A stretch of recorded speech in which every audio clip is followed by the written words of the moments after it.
Hi, welcome back to Storytime. So this is, I don't remember if I said part 1 or part 2 or if I even put a part. Anyways, this is part 2 of the Sign of Four. We did a short stream on Sunday where we read the first 3 or 4 chapters. I don't remember. Let me check. 3 chapters. So, in this one, we're going to read about half of what's left, and then on Sunday we're going to do the other half, so it may run a little short, it may run a little long. I don't really know quite yet. Anyways, if you are ready, we'll go ahead and get started with the Sign of Four. Chapter 4. The Story of the Bald-Headed Man. We followed the Indian down a sordid and common passage, ill-lit and worse furnished, until he came to a door upon the right, which he threw open. A blaze of yellow light streamed out upon us, and in the center of the glare there stood a small man with very high head, a bristle of red hair all round the fringe of it, and a bald shining scalp which shot out from among it like a mountain peak from fir trees. He writhed his hands together as he stood, and his features were in a perpetual jerk, now smiling, now scowling, but never for an instant in repose. Nature had given him a pendulous lip and a too visible line of yellow and irregular teeth, which he strove feebly to conceal by constantly passing his hand over the lower part of his face. In spite of his obtrusive baldness, he gave the impression of youth. In point of fact, he had just turned his 30th year. "Your servant, Miss Morstan," he kept repeating in a thin, high voice. "Your servant, gentlemen. Pray step into my little sanctum. A small place, miss, but furnished to my own liking. An oasis of art in the howling desert of South London." We were all astonished by the appearance of the apartment into which he invited us. In that sorry house, it looked as out of place as a diamond of the first water in a setting of brass. The richest and glossiest of curtains and tapestries draped the walls, looped back here and there to expose some richly mounted painting or oriental vase. The carpet was of amber and black, so soft and so thick that the foot sank pleasantly into it as into a bed of moss. 2 great tiger skins thrown athwart it increased the suggestion of Eastern luxury, as did a huge hookah which stood upon a mat in the corner. A lamp in the fashion of a silver dove was hung from an almost invisible golden wire in the center of the room. As it burned, it filled the air with a subtle and aromatic odor. "Mr. Thaddeus Sholto," said the little man, still jerking and smiling. "That is my name. You are Miss Morstan, of course, and these gentlemen? This is Sherlock Holmes, and this Dr. Watson." "A doctor, eh?" cried he, much excited. "Have you your stethoscope? Might I ask you, would you have the kindness? I have grave doubts to my mitral value, if you would be so very good. The aortic I might rely upon, but I should value your opinion upon the mitral." I listened to his heart, as requested, but was unable to find anything amiss, save, indeed, that he was in an ecstasy of fear, for he shivered from head to foot. "It appears to be normal," I said. "You have no cause for uneasiness." "You will excuse my anxiety, Miss Morstan," he remarked airily. "I am a great sufferer, and I have long had suspicions as to that value. I am delighted to hear that they are unwarranted. Had your father, Miss Morstan, refrained from throwing a strain upon his heart, he might have been alive now." I could have struck the man across the face, so hot was I at this callous and off-hand reference to so delicate a matter. Miss Morstan sat down, and her face grew white to the lips. "I knew in my heart that he was dead," said she. "I can give you every information," said he, "and what is more, I can do you justice, and I will, too, whatever Brother Bartholomew may say. I am so glad to have your friends here, not only as an escort to you, but also as witnesses to what I am about to do and say. The 3 of us can show a bold affront to Brother Bartholomew. But let us have no outsiders, no police or officials. We can settle everything satisfactorily among ourselves without any interference. Nothing would annoy Brother Bartholomew more than any publicity. He sat down upon a low settee and blinked at us inquiringly with his weak, watery blue eyes. "For my part," said Holmes, "whatever you choose to say will go no further." I nodded to show my agreement. That is well," said he. "May I offer you a glass of Chianti, Miss Morstan? Or of Tokay? I keep no other wines. Shall I open a flask? No? Well, then I trust that you have no objection to tobacco smoke, to the balsamic odor of the Eastern tobacco. I am a little nervous, and I find my hookah an invaluable sedative." He applied a taper to the great bowl, and the smoke bubbled merrily through the rose water. We sat all three in a semicircle with our heads advanced and our chins upon our hands, while the strange, jerky little fellow, with his high, shining head, puffed uneasily in the center. "When I first determined to make this communication to you," said he, "I might have given you my address, but I feared that you might disregard my request and bring unpleasant people with you. I took the liberty, therefore, of making an appointment in such a way that my man Williams might be able to see you first. I have complete confidence in his discretion, and he has orders, if he were dissatisfied, to proceed no further in the matter. You will excuse these precautions, but I am a man of somewhat retiring, and I might even say refined, tastes, and there's nothing more unaesthetic than a policeman. I have a natural shrinking from all forms of rough materialism. I seldom come in contact with the rough crowd. I live, as you see, with some little atmosphere of elegance around me. I may call myself a patron of the arts. It is my weakness. The landscape is a genuine Corot, and though a connoisseur might perhaps throw a doubt upon that Salvator Rosa, there cannot be the least question about the Bouguereau. I am partial to the modern French school. You will excuse me, Mr. Sholto, said Miss Morstan, but I am here at your request to learn something which you desire to tell me. It is very late, and I should desire the interview to be as short as possible. At the best it must take some time, he answered, for we shall certainly have to go to Norwood and see Brother Bartholomew. We shall all go and try if we can get the better of Brother Bartholomew. I don't know why that's hard to say. He is very angry with me for taking the course which has seemed right to me. I had quite high words with him last night. You cannot imagine what a terrible fellow he is when he is angry. If we are to go to Norwood, it would perhaps be as well to start at once, I ventured to remark. He laughed until his ears were quite red. That would hardly do, he cried. I don't know what he would say if I brought you in that sudden way. No, I must prepare you by showing you how we all stand to each other. In the first place, I must tell you that there are several points in the story of which I am myself ignorant. I can only lay the facts before you as far as I know them myself. My father was, as you may have guessed, Major John Sholto, once of the Indian Army.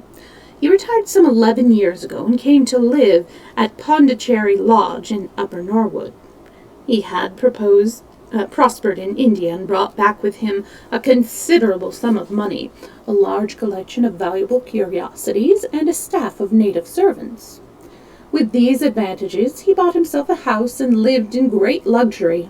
My twin brother, Bartholomew, and I were the only children. I am very well remembered the sensation which was caused by the disappearance of Captain Morstan. We read the details in the paper, and knowing that he had been a friend of our father's, we discussed the case freely in his presence. He used to join in our speculations as to what could have happened.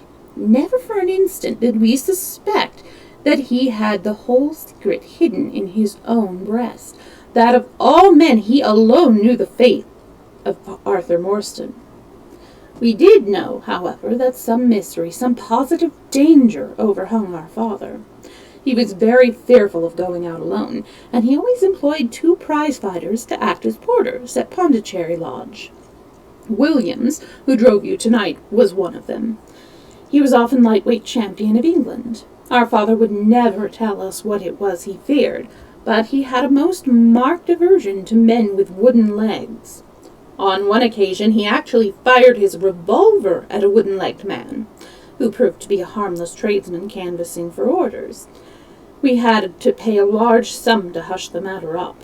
My brother and I used to think this was a mere whim of my father's, but events have since led us to change our opinion. Early in 1882, my father received a letter from India, which was a great shock to him. He nearly fainted at the breakfast table when he opened it, and from that day he sickened to his death. What was in the letter? We could never discover, but I could see as he held it that it was short and written in a scrawling hand. He had suffered for years from an enlarged spleen, but he now became rapidly worse, and towards the end of April we were informed that he was beyond all hope, and that he wished to make a last communication to us. When we entered his room, he was propped up with pillows and breathing heavily. He besought us to lock the door, and to come upon either side of the bed. Then, grasping our hands, he made a remarkable statement to us in a voice which was broken as much by emotion as by pain. I shall try and give it to you in his very own words. I have only one thing, he said, which weighs upon my mind at this supreme moment. It is my treatment of poor Morstan's orphan. The cursed greed which has been my besetting sin through life has withheld from her the treasure, half at least of which should have been hers, and yet I have made no use of it myself, so blind and foolish a thing is avarice. The mere feeling of possession has been so dear to me that I could not bear to share it with another. See that chaplet tipped with pearls beside the quinine bottle? Even that I could not bear to part with, although I had got it out with the design of sending it to her.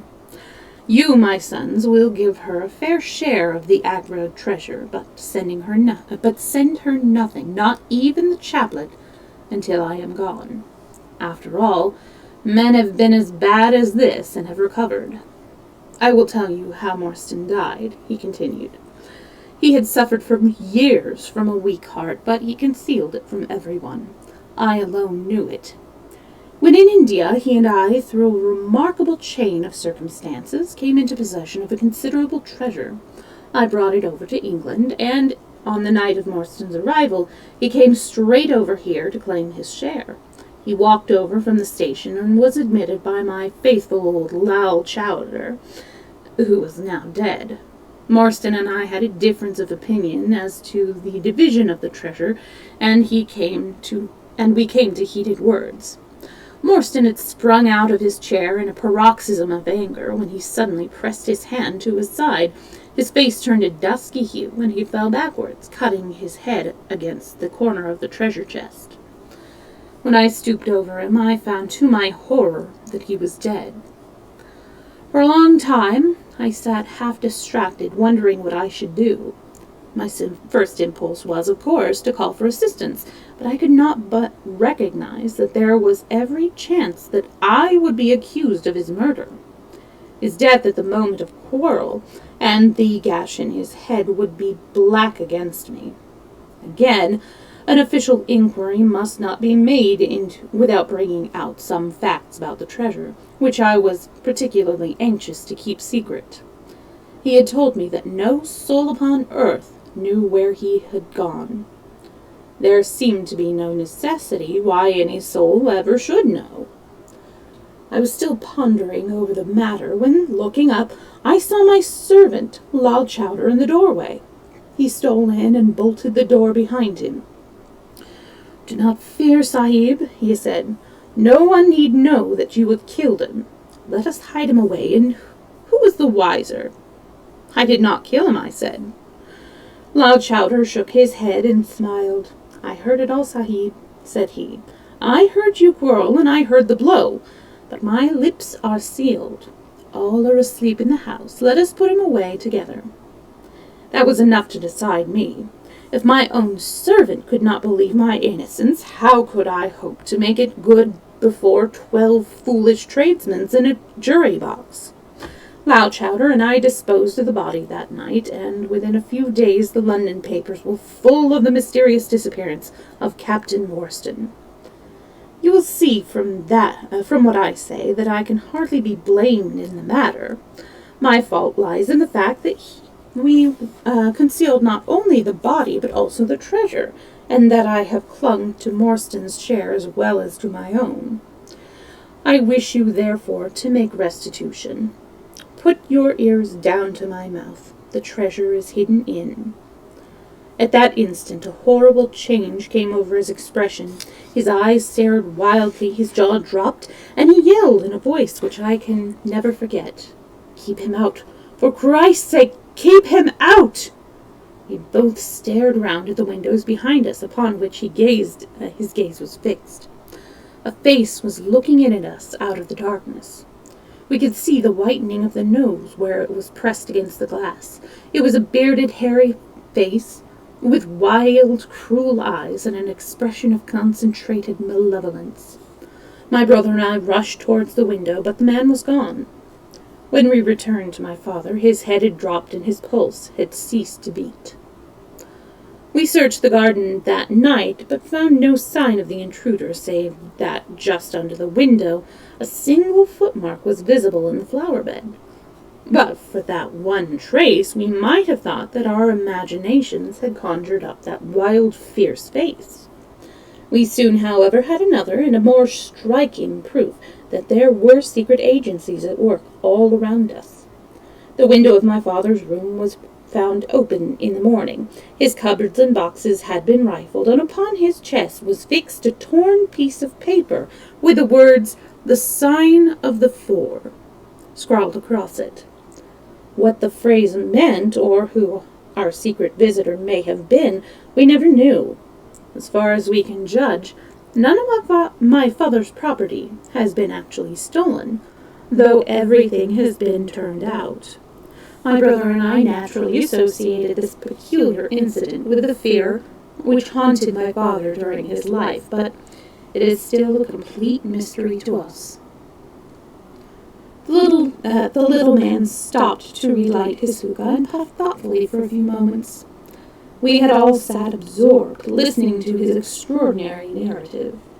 At the short account of her father's death, Miss Morstan had turned deadly white, and for a moment I feared that she was about to faint.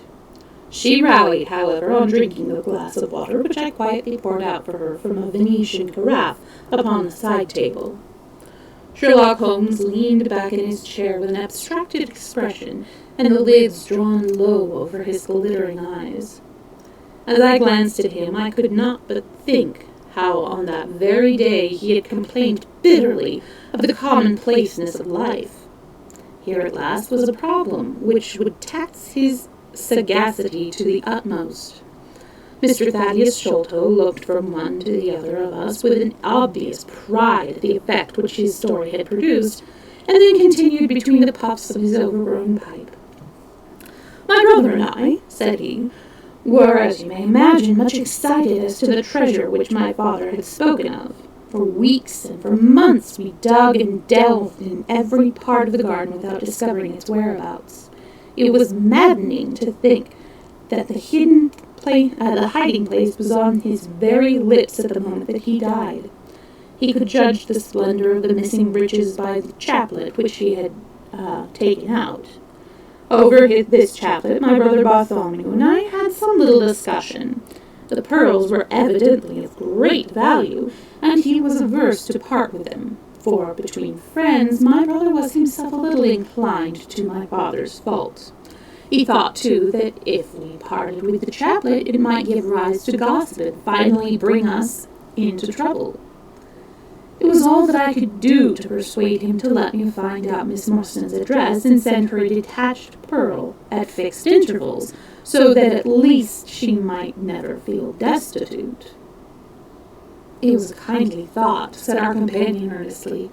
It was extremely good of you. The little man waved his hand deprecatingly.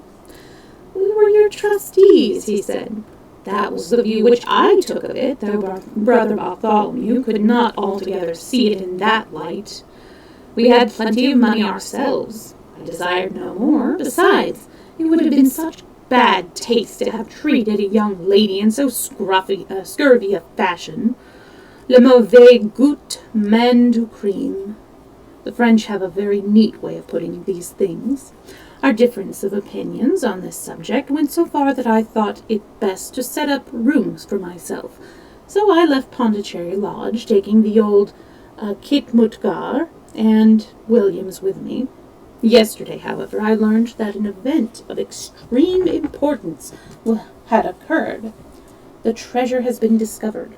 I instantly communicated with Miss Morstan, and it only remains for us to drive out to Norwood and demand our share.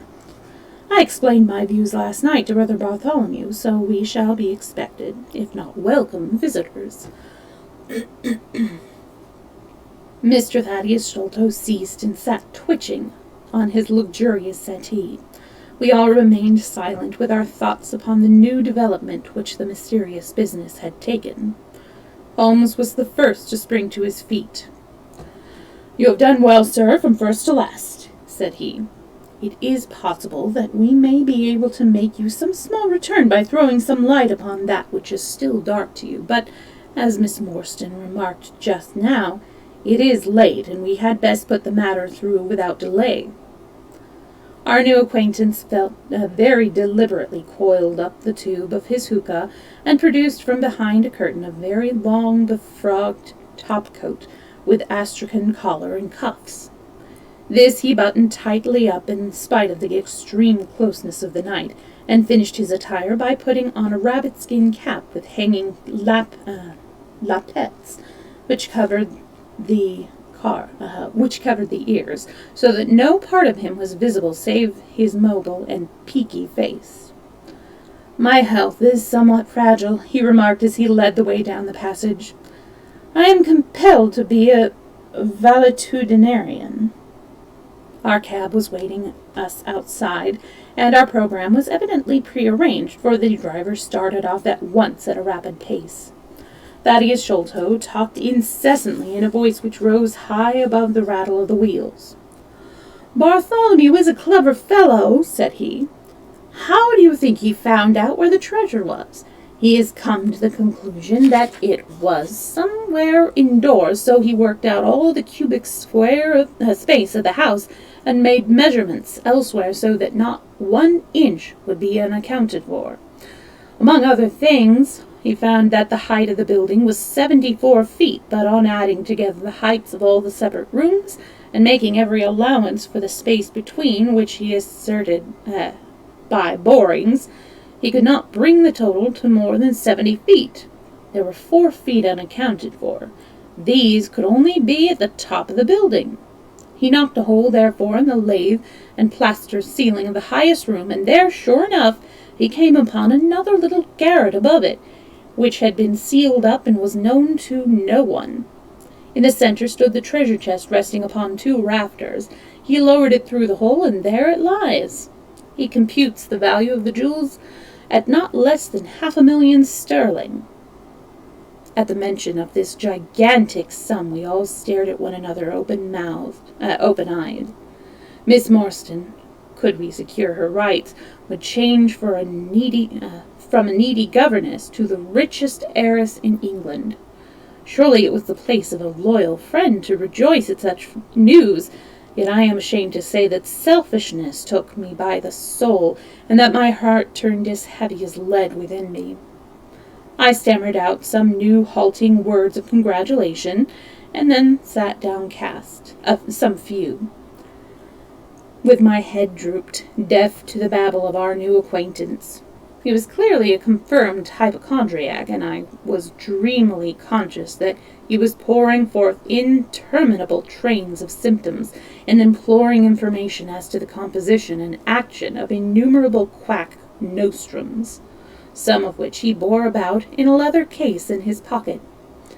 I trust that he may not remember any of the answers which I gave him that night. Holmes declared that he overheard me caution him against the great danger of taking more than 2 drops of castor oil, while I recommended strychnine in large doses as a sedative.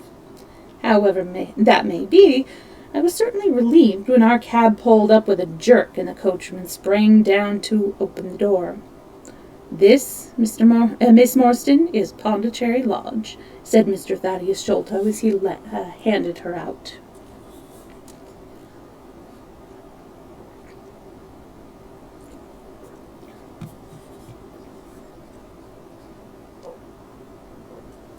Chapter 5. The Tragedy of Pondicherry Lodge. It was nearly 11 o'clock when we reached this final stage of our night's adventure. We had left the damp fog of the great city behind us, and the night was fairly fine. A warm wind blew from the westward, and heavy clouds moved slowly across the sky, with half a moon peeping occasionally through the rifts. It was clear enough to see from some distance, but Thaddeus Sholto took down one of the side lamps from the carriage to give us a better light upon our way. Pondicherry Lodge stood in its own grounds, and was girt round with a very high stone wall topped with broken glass. A single narrow iron-clamped door formed the only means of entrance. On this our guide knocked with a peculiar postman-like rat-tat. "Who's there?" cried a gruff voice from within. "It is I, McMurdo. You surely know my knock by this time." There was a grumbling sound and a clanking and jarring of keys. The door swung heavily back, and a short, deep-chested man stood in the opening, with the yellow light of the lantern shining upon his protruded face and twinkling distrustful eyes. "That you, Mr. Thaddeus? But who are the others? I had no orders about them from the master." "No, McMurdo? You surprise me. I told my brother last night that I should bring some friends." "He ain't been out of his rooms today, Mr. Thaddeus, and I have no orders. You know very well that I must stick to regulations.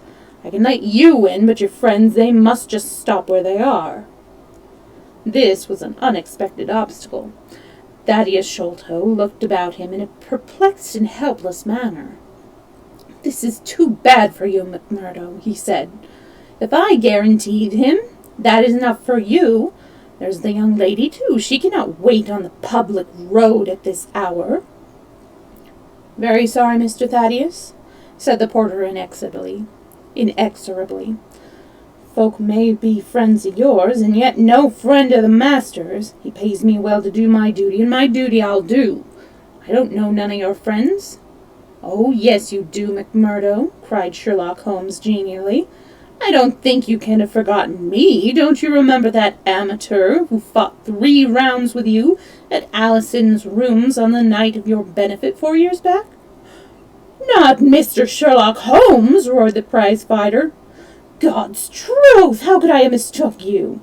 If instead of standing there so quiet, you had just stepped up and given me that cross-hit of yours under the jaw, I'd have known you without a question. Ah, you're one that has wasted your gifts, you have. You might have aimed high if you had joined the fancy. You see, Watson, if all else fails me, I still have one of the scientific professions open to me," said Holmes, laughing. "Our friend won't keep us out in the cold now, I'm sure." "In you come, sir, in you come, you and your friends," he answered. "Very sorry, Mr. Thaddeus, but orders are very strict. Had to be certain of your friends before I let them in." Inside, a grave path wound through desolate grounds to a huge clump of a house, square and prosaic, all plunged in shadow, save where a moonbeam struck one corner and glimmered in a garret window. The vast size of the building, with its gloom and its deathly silence, struck a chill to the heart. Even Thaddeus Sholto seemed ill at ease, and the lantern quivered and rattled in his hand. "I cannot deny it," he said. "There must be some mistake. I distinctly told Bartholomew that we should be here, and yet there is no light in his window. I do not know what to make of it." "Does he always guard the premises in this way?" asked Holmes. "Yes, he has followed my father's custom. He was the favorite son, you know, and I sometimes think that my father may have told him more than he ever told me. That is Bartholomew's window right up there where the moonshine strikes. It is quite bright, but there is no light from within, I think." "None," said Holmes, "but I see the glint of a light in that little window beside the door." "Ah, that is the housekeeper's room. That is where old Mrs. Burnstone sits. She can tell us all about it, but perhaps you would not mind waiting here for a minute or two? For if we all go in together, and she has had no word of our coming, she may be alarmed. But hush! What is that?" He held up the lantern, and his hand shook until the circles of light flickered and wavered all around us. Miss Morstan seized my wrist, and we all stood with thumping hearts, straining our ears. From the great black house there sounded through the silent night the saddest and most pitiful of sounds, the shrill, broken whimpering of a frightened woman. "It is Mrs. Burnstone," said Sholto. "She is the only woman in the house. Wait here. I shall be back in a moment." He hurried for the door, knocked in his peculiar way. We could see a tall old woman admit him and sway with pleasure at the very sight of him. "Oh, Mr. Thaddeus, sir, I'm so glad you have come. I am so glad you have come, Mr. Thaddeus, sir." We heard her reiterated rejoicing until the door was closed, and her voice died away into a muffled monotone. Our guide had left us the lantern. Holmes swung it slowly round and peered keenly at the house and at the giant rubbish heaps which cumbered the ground. Miss Morstan and I stood together, and her hand was in mine. A wondrous subtle thing is love, for here were we two, who had never seen each other before that day, between whom no word or even look of affection had ever passed, and yet now, in an hour of trouble, our hands instinctively sought for each other.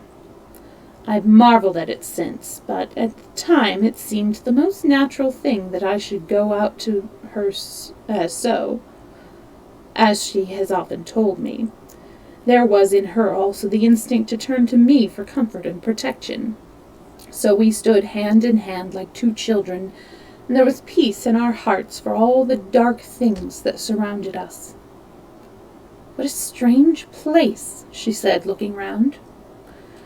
"It looks as though all the moles in England have been let loose in it.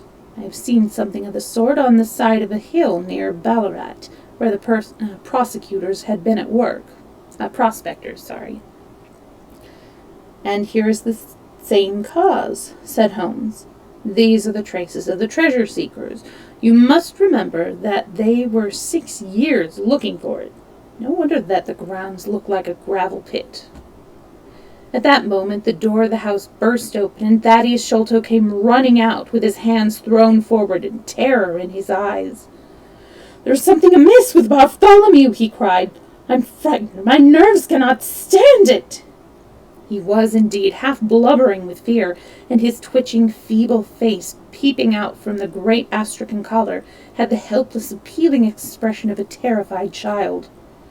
"Come into the house," said Holmes in his crisp, firm way. "Yes, do," pleaded Thaddeus Sholto. "I really do not feel equal to giving directions." We all followed him into the housekeeper's room, which stood upon the left-hand side of the passage. The old woman was pacing up and down with a scared look and restless, picking fingers, but the sight of Miss Morstan appeared to have a soothing effect on her. "Oh, God bless your sweet, calm face!" she cried with a hysterical sob. "It does me good to see you. Oh, but I have been sorely tried this day." Our companion patted her thin, workworn work-worn hand, and murmured some very few words of kindly, womanly comfort, which brought the color back into the other's bloodless cheeks. "Master has locked himself in, and will not answer me," she exclaimed. "All day I have waited to hear from him, for he often likes to be alone, but an hour ago I feared that something was amiss, so I went up and peeked through the keyhole. You must go up, Mr. Thaddeus. You must go up and look for yourself. I have seen Mr. Bartholomew Sholto in joy and in sorrow for 10 long years, but I never saw him with such a face on him like that." Sherlock Holmes took the lamp and led the way, for Thaddeus Sholto's teeth were chattering in his head. So shaken was he that I had to pass my hand under his arm as we went up the stairs, for his knees were trembling under him. Twice as we ascended, Holmes whipped his lens out of his pocket and carefully examined marks which appeared to me to be mere shapeless smudges of dust upon the coconut matting which served as a stair carpet. He walked slowly from step to step, holding the lamp low and shooting keen glances to right and left. Miss Morstan had remained behind with the frightened housekeeper. The third flight of stairs ended in a straight passage of some length, with a great picture of Indian tapestry upon the right of it, and 3 doors upon the left. Holmes advanced along it in this same slow and methodical way, while we kept close to his heels, with our long black shadows streaming backwards down the corridor. The third door was that which we were seeking. Holmes knocked without receiving any answer, and then tried to turn the handle and force it open. It was locked on the inside, however, and by a broad and powerful bolt, as we could see when we set our lamp up against it. The key being turned, however, the whole was not entirely closed. Sherlock Holmes bent down to it, and instantly rose again with a sharp intaking of the breath. "There is something devilish in this, Watson," said he, more moved than I had ever before seen him. "What do you make of it?" I stood to the hole and recoiled in horror. Moonlight was streaming into the room, and it was bright with a vague and shifty radiance. Looking straight at me and suspended, as it were, in the air, for all beneath was in shadow, there hung a face, the very face of our companion Thaddeus. There was the same high, shining head, the same circular bristle of red hair, the same bloodless countenance. The features were set, however, in a horrible smile, a fixed and unnatural grin, which in that still and moonlit room was more jarring to the nerves than any scowl or contortion. So like was the face to that of our little friend that I looked round at him to make sure that he was indeed with us. Then I recalled to mind that he had mentioned to us that his brother and he were twins. "This is terrible," I said to Holmes. "What is to be done?" "The door must come down," he answered, and springing against it, he put all his weight upon the lock. It creaked and groaned, but did not yield. Together we flung ourselves upon it once more, and this time it gave way with a sudden snap, and we found ourselves within Bartholomew Sholto's chamber. It appeared to have been fitted up as a chemical laboratory. A double line of stoppered bottles was drawn up upon the wall opposite the door, and the table was littered over with Bunsen burners, test tubes, and retorts. In the corner stood carboys of acid in wicker baskets. One of these appeared to leak or to have broken, for a stream of dark-colored liquid had trickled out from it, and the air was heavy with a particularly pungent tar-like odor. A set of steps stood at one side of the room in the midst of a litter of lath and plaster, and above them there was an opening in the ceiling large enough for a man to pass through. At the foot of the steps a large coil of rope was thrown carelessly together. By the table in a wooden armchair the master of the house was seated, all in a heap, with his head sunk down upon his left shoulder, and that ghastly, inscrutable smile upon his face. He was stiff and cold, and had clearly been dead many hours. It seemed to me that Not only his features, but all his limbs were twisted and turned in the most fantastic fashion.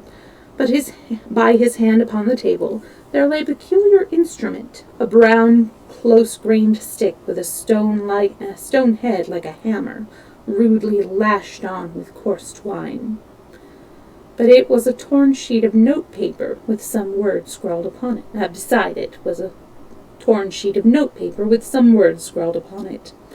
Holmes glanced at it and then handed it to me. "You see," he said with a significant raising of the eyebrows. In the light of the lantern I read with a thrill of horror, "The Sign of the Four." "In God's name, what does it all mean?" I asked. "It means murder," said he, stooping over the dead man. "Ah, I expected it. Look here." He pointed to what looked like a long, dark thorn sticking in the skin just above the ear. "Looks like a thorn," said I. "It is a thorn. You may pick it out, but be careful, for it is poisoned." I took it up between my finger and thumb. It came away from the skin so readily that hardly any mark was left behind. One tiny speck of blood showed where the puncture had been. "This is all an insoluble mystery to me," said I. "It grows darker instead of clearer." "On the contrary," he answered, "it clears in every instant. I only require a few missing links to have an entirely connected case." We had almost forgotten our companion's presence since we entered the chamber. He was still standing in the doorway, the very picture of terror, wringing his hands and moaning to himself. Suddenly, however, he broke out into a sharp, querulous cry. "The treasure is gone," he said. "They have robbed him of the treasure. There is the hole through which we lowered it. I helped him to do it. I was the last person who saw him. I left him here last night, and I heard him lock the door as I came downstairs." "What time was it?" "It was 10 o'clock. And now he is dead, and the police will be called in, and I shall be suspected of having had a hand in it." "Oh, yes, I am sure I shall. But you don't think so, gentlemen? Surely you don't think that it was I? It is likely that I would have brought you... Is it likely that I would have brought you here if it were I? Oh dear, I don't know I know that I shall go mad." He jerked his arms and stamped his feet in a kind of convulsive frenzy. "You have no reason to fear, Mr. Sholto," said Holmes kindly, putting his hand upon his shoulder. "Take my advice and drive down to the station to report the matter to the police. Offer to assist them in every way. We shall wait here until your return." The little man obeyed in a half-stupefied fashion, and we heard him stumbling down the stairs in the dark.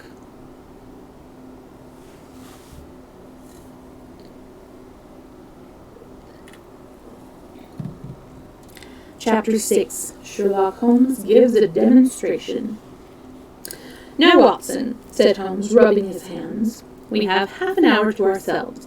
Let us make good use of it. My case is, as I have told you, almost complete, but we must not err on the side of overconfidence. Simply as the case seems now, there may be something deeper underlying it." "Simple!" I ejaculated.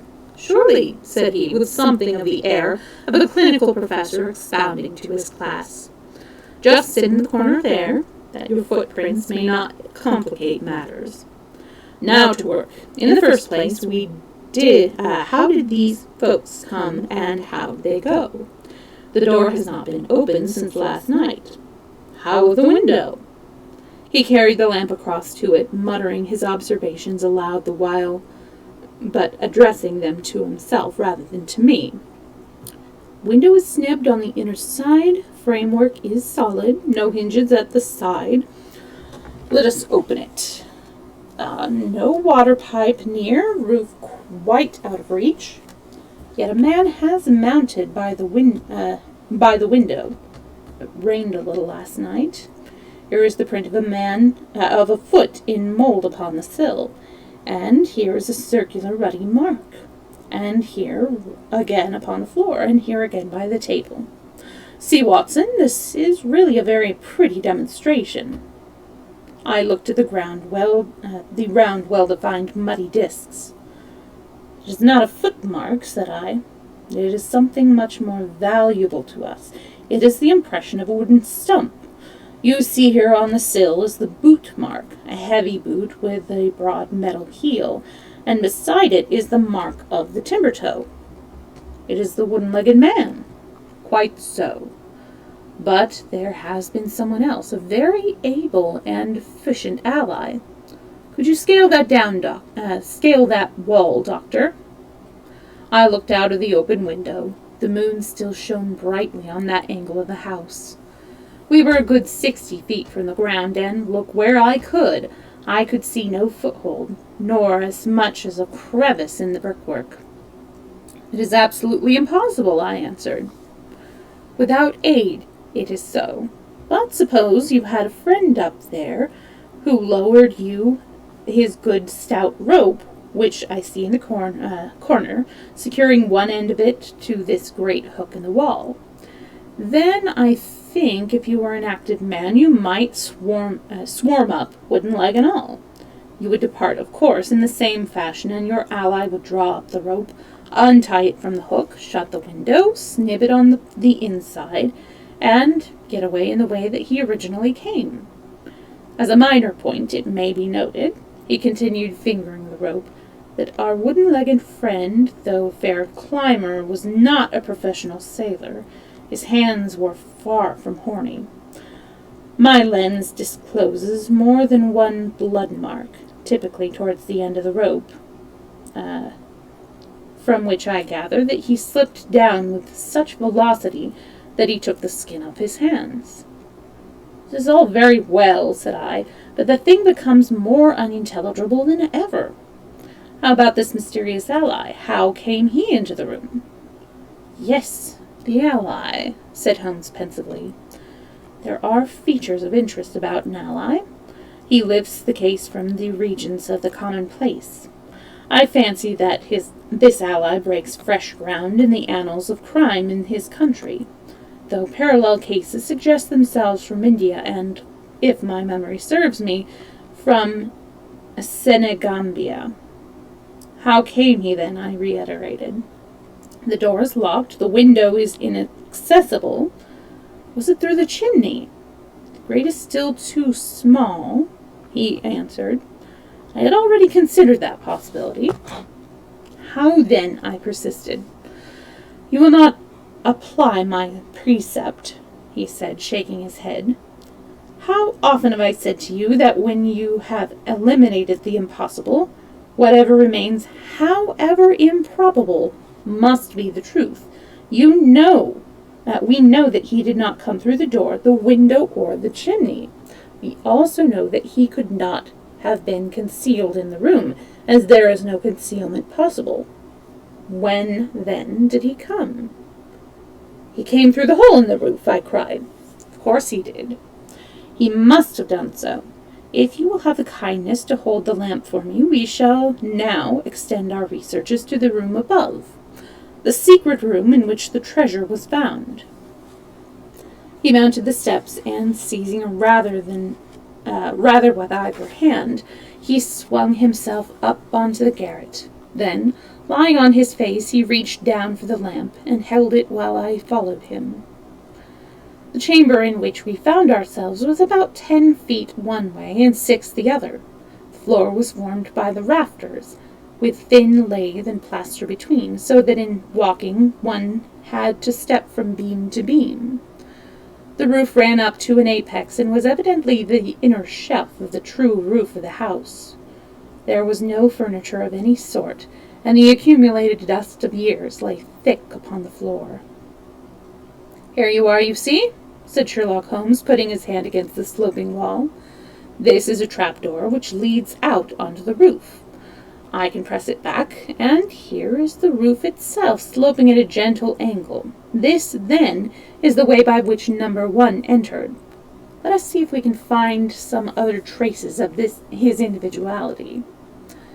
He held down the lamp on the floor, and as he did so, I saw for the second time that night a startled, surprised look came over his face. For myself, as I followed his gaze, my skin was cold under my clothes.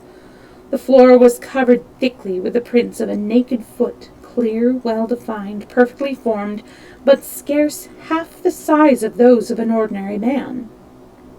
"Holmes," I said in a whisper, "a child has done this horrid thing." He had recovered his self-possession for an instant. "I was staggered for the moment," he said, "but the thing is quite natural. My memory failed me, or I should have been able to foretell it. There is nothing more to be learned here. Let us go down." "What is your theory, then, as to those footmarks?" I asked eagerly, when he had regained the lower room once more. "My dear Watson, try a little analysis yourself," he said with a touch of impatience. "You know my methods. Apply them, and it will be instructive to compare results." "I cannot conceive anything which will cover the facts," I answered. "It will be clear enough to you soon," he said in an offhand way. "I think that there is nothing else of importance here, but I will look." He whipped out his lens and a tape measure and hurried about the room on his knees, measuring, comparing, examining with his long, thin nose until only a few inches from the planks, and his beady eyes gleaming and deep-set like those of a bird. So swift, silent, and furtive were his movements, like those of a trained bloodhound picking out a scent, that I could not but think what a terrible criminal he would have made had he turned his energy and sagacity against the law instead of exerting them in his defense. As he hunted about, he kept muttering to himself, and finally he broke out into a loud crow of delight. "We are certainly in luck," said he. "We ought to have very little trouble now. Number 1 has had the misfortune to tread in the creosote. You can see the outline of the edge of his small foot here, at the side of this evil-smelling mess.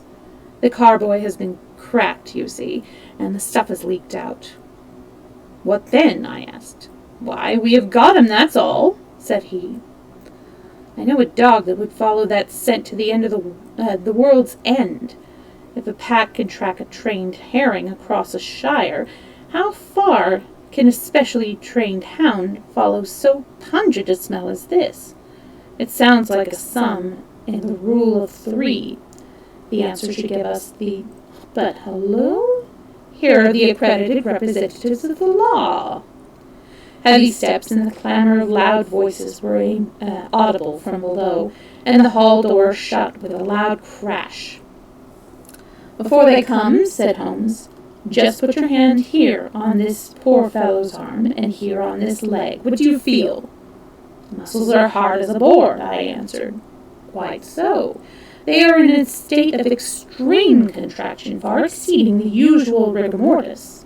Coupled with his distortion of the face, this Hippocratic smile, or risus sardonicus, as the old writers call it, what conclusions would it suggest to your mind?" "Death from a powerful vegetable alkaloid," I answered. "Some strychnine-like substance which would produce tetanus." That was the idea which occurred to me the instant I saw the drawn muscles of the face. On getting into the room, I at once looked for the means by which the poison had entered the system. As you saw, I discovered the thorn, which had been driven or shot with no great force into the scalp. You observe that the part struck was that which would be turned towards the hole in the ceiling, if the man were erect in his chair. Now examine this thorn." I took it up gingerly and held it in the light of the lantern. It was long, sharp, and black, with a glazed look near the point through which some gummy substance had dried upon it. The blunt end had been trimmed and rounded off with a knife. "Is that an English thorn?" he asked. "No, it certainly is not." "With all these data, you should be able to draw some just inference. But here are the regulars, so the auxiliary forces may beat a retreat." As he spoke, the steps which had been coming nearer sounded loudly on the passage, and a very stout, portly man in a grey suit strode heavily into the room. He was red-faced, burly, and plethoric, with a pair of very small, twinkling eyes which looked keenly out from between swollen and puffy pouches. He was closely followed by an inspector in uniform, and by the still palpitating Thaddeus Sholto. "Here's a business," he cried in a muffled, husky voice. "Here's a pretty business, but who are all these? Why, the house seems to be as full as a rabbit warren." "I think you must recollect me, Mr. Athelney Jones," said Holmes quietly. "Why, of course I do," he wheezed. "It's Mr. Sherlock Holmes, the theorist. Remember you? I'll never forget how you lectured us all on causes and inferences and effects in the Bishopgate jewel case. It's true you set us on the right track, but you'll own now that it was more by good luck than good guidance. It was a piece of very simple reasoning. Oh, come now, come! Never be ashamed to own up. But what is all this? Bad business, bad business. Stern facts here, no room for theories. How lucky that I happened to be out at Norwood over another case. I was at the station when the message arrived. What do you think the man died of? Oh, this is hardly a case for me to theorize over," said Holmes dryly. No, still we can't deny that you hit the nail on the head sometimes. Dear me, door locked, I understand. Jewels worth $500,000 missing. How was the window? Fastened, and there are steps on the sill. Well, if it was fastened, the steps could have nothing to do with the matter. That's common sense. Man might have died in a fit, but then the jewels are missing. Ha! I have a theory. These flashes come upon me at times. Just step outside, Sergeant, and you, Mr. Sholto, your friend can remain. What do you think of this, Holmes? Sholto was, in your own confession, Sholto was on his own confession with his brother last night. The brother died in a fit, on which Sholto walked off with the treasure. How's that? On which the dead man very considerately got up and locked the door on the inside. There's a flaw there. Let us apply common sense to the matter. This Thaddeus Sholto was with his brother. There was a quarrel, so much we know. The brother is dead and the jewels are gone, so much we know. So much we also know. No one saw the brother from the time Thaddeus left him. His bed has not been slept in. Thaddeus is evidently in a most disturbed state of mind. His appearance is, not attractive. You see that I am weaving my web round Thaddeus. The net begins to close upon him. We're not quite in possession of the facts yet, said Holmes.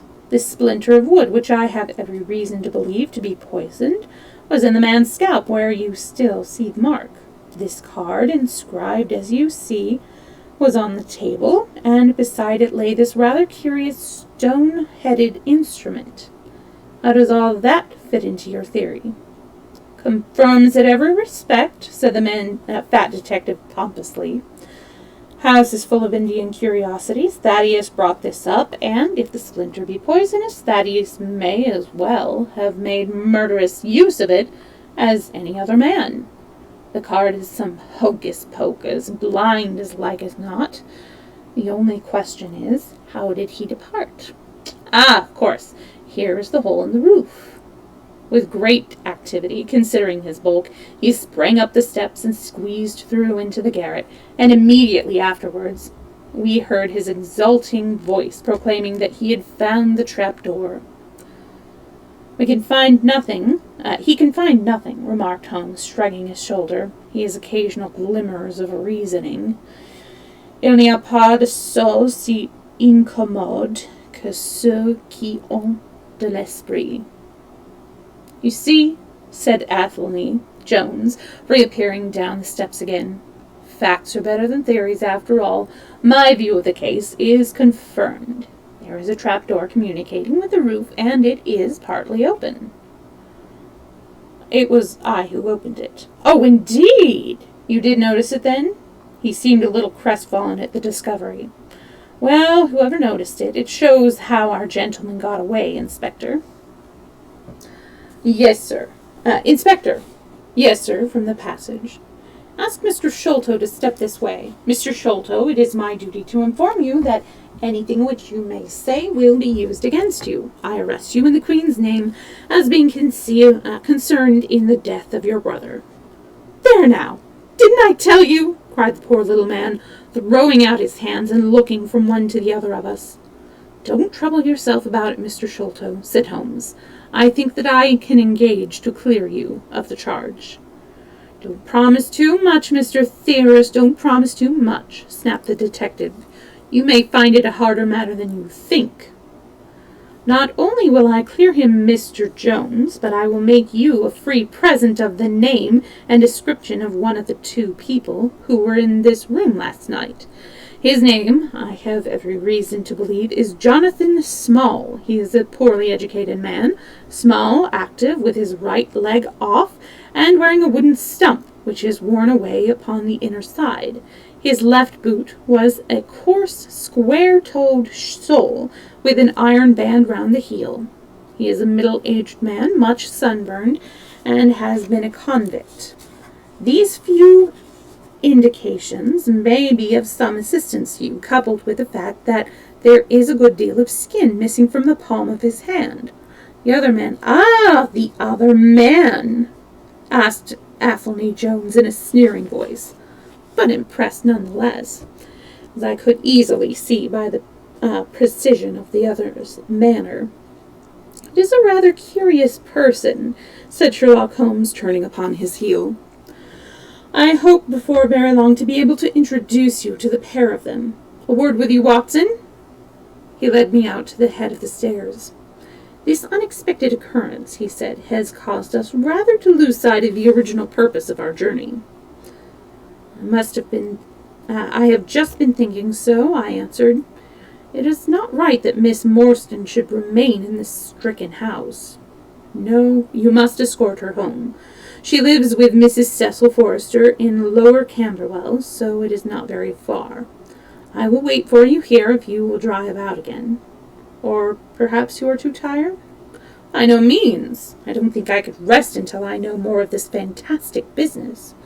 I've seen something of the rough side of life, but I give you my word that this quick succession of strange surprises tonight has shaken my nerve completely. I should like, however, to see the matter through with you, now that I have got so far. Your presence will be of great service to me, he answered. We shall work the case out independently and leave this fellow Jones to exult over any mare's nests which he may choose to construct. When you have dropped Miss Morstan, I wish you to go to number 3, Pinchin Lane, down near the water's edge at Lambeth.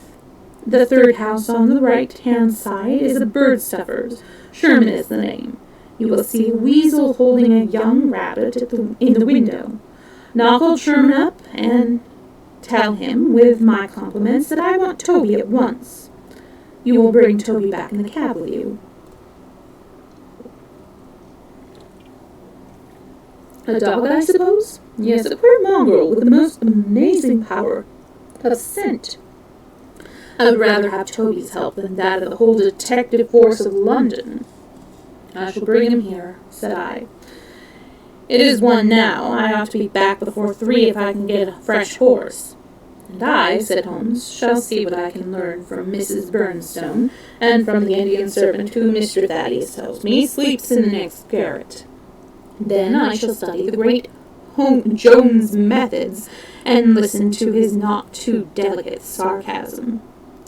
Wir sind verwandt, dass die Menschen wohnen, was sie nicht verstehen.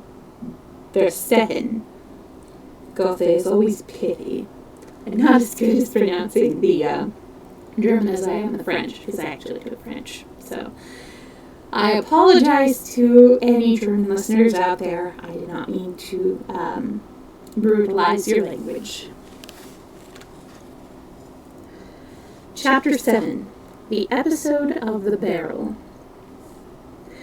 The police had brought a cab with them, and in this I escorted Miss Morstan back to her home. After the angelic fashion of women, she had borne trouble with a calm face as long as there was someone weaker than herself to support, and I had found her bright and placid by the side of the frightened housekeeper. In the cab, however, she first turned faint and then burst into a passion of weeping, so sorely had she been tried by the adventures of the night. She has told me since that she thought me cold and distant upon that journey. She little guessed the struggle within my breast, or the effort of self-restraint which held me back. My sympathies and my love went out to her, even as my hand had in the garden. I felt that years of the conventionalities of life could not teach me to know her sweet, brave nature as had this one day of strange experiences. Yet there were two thoughts which sealed the words of affection upon my lips. She was weak and helpless, shaken in mind and nerve. It was to take her at a disadvantage to obtrude love upon her at such a time. Worse still, she was rich. If Holmes' researches were successful, she would be an heiress. Was it fair? Was it honorable that a half-paced surgeon would take such advantage of an intimacy which chance had brought about? Might she not look upon me as a mere vulgar fortune-seeker? I could not bear to risk that such a thought should cross her mind. This agra treasure intervened like an impassable barrier between us. It was nearly 2:00 when we reached Mrs. Cecil Forrester's. The servants had retired hours ago, but Mrs. Forrester had been so interested by the strange message which Miss Morstan had received that she had sat up in the hope of her return.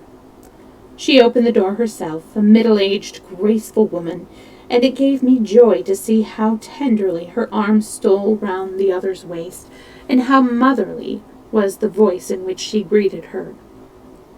She was clearly no mere paid dependent, but an honored friend.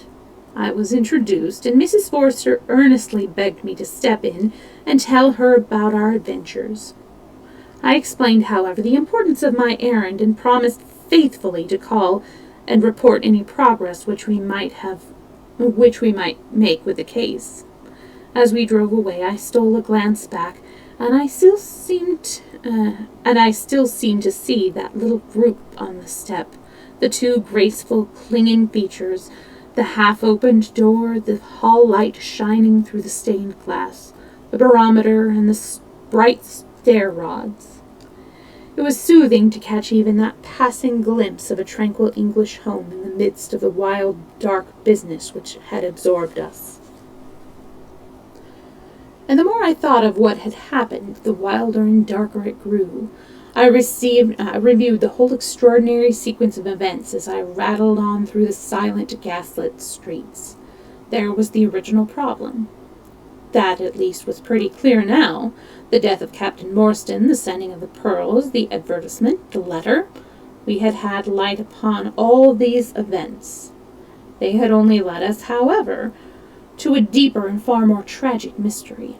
The Indian treasure, the curious plan found among Morstan's baggage, the strange scene at Major Sholto's death, the rediscovery of the treasure immediately followed by the murder of the discoverer, the very singular accompaniments to the crime, the footsteps, the remarkable weapons, the words upon the card corresponding with those upon Captain Morstan's chart. Here was indeed a labyrinth in which a man less singularly endowed than my fellow lodger might well despair of ever finding the clue. Pinchin Lane was a row of shabby, two-storied brick houses in the low quarter of Lambeth. I had to knock for some time at number 3 before I could make any impression. At last, however, there was the glint of a candle behind the blind, and a face looked out at the upper window. "Go on, you drunken vagabond," said the face. "If you kick up any more row, I'll open the kennels and let out 43 dogs upon you." "If you'll let one out, it's just what I have come for," said I. Go on, yelled the voice. So help me gracious, I have a wiper in this bag, and I'll drop it on your head if you don't hook it. But I want a dog, I cried. I won't be argued with, shouted Mr. Sherman. Now stand clear, for when I say 3, down goes the wiper. But Mr. Sherlock Holmes, I began, but the words had a most magical effect, for the window instantly slammed down, and within a minute the door was unbarred and open. Mr. Sherman was a lanky, lean old man with stooping shoulders, a stringy neck, and blue-tinted glasses. "A friend of Mr. Holmes. Mr. Sherlock is always welcome," said he. "Step in, sir. Keep clear of the badger, for he bites. Ah, naughty, naughty. We'll take a nip of the gentleman." This to a stoat which thrust its wicked head and red eyes between the bars of its cage. "Don't mind that, sir. It's only a slow worm. It ain't got no fangs, so I gives it the run of the room, for it keeps the beetles down. You must not mind my being just a little short with you at first, for I'm guyed at by the children, and there's many a one just comes down this lane to knock me up. What was it that Mr. Sherlock Holmes wanted, sir?" "He wanted a dog of yours." "Ah, that would be Toby. Oh, hi, Carell. Good to see you. How's your day been?" Yes, Toby was the name. "Toby lives at number 7 on the left ear." He moved slowly forward with his candle among the queer animal family which had gathered round him. In the uncertain, shadowy light I could see dimly that there were glancing, glimmering eyes peeping down at us from every cranny and corner. Even the rafters above our heads were lined by solemn fowls, who lazily shifted their weight from one leg to the other as our voices disturbed their slumbers. Oh, nice. I have to get back to that eventually. Toby proved to be an ugly, long-haired, lop-eared creature, half spaniel and half lurcher, brown and white in color, with a very clumsy, waddling gait. I accepted, after some hesitation, a lump of sugar which the old naturalist handed to me, and, having thus sealed an alliance, it followed me to the cab and made no difficulties about accompanying me. It had just struck 3 on the palace clock when I found myself back once more at Pondicherry Lodge. The ex-prize-fighter McMurdo had, I found, been arrested as an accessory, and both he and Mr. Sholto had been marched off to the station. 2 constables guarded the narrow gate, but they allowed me to pass with the dog on my mentioning the detective's name. Holmes was standing on the doorstep with his hands in his pockets, smoking his pipe. "Ah, you have him here," said he. "Good dog, then. Anthony Jones is gone. We have had an immense display of energy since you left. He has arrested not only Thaddeus, but the gatekeeper, the housekeeper, and the Indian servant. We have the place to ourselves, but for a sergeant upstairs. Leave the dog here and come up." We tied Toby to the hall table and reascended the stairs. The room was as we had left it, save that a sheet had been draped over the central figure. A weary-looking police sergeant reclined in the corner. "A mere bull's-eye, sergeant," said my companion. "Now tie this bit of card round my neck, so as to hang it in front of me. Thank you.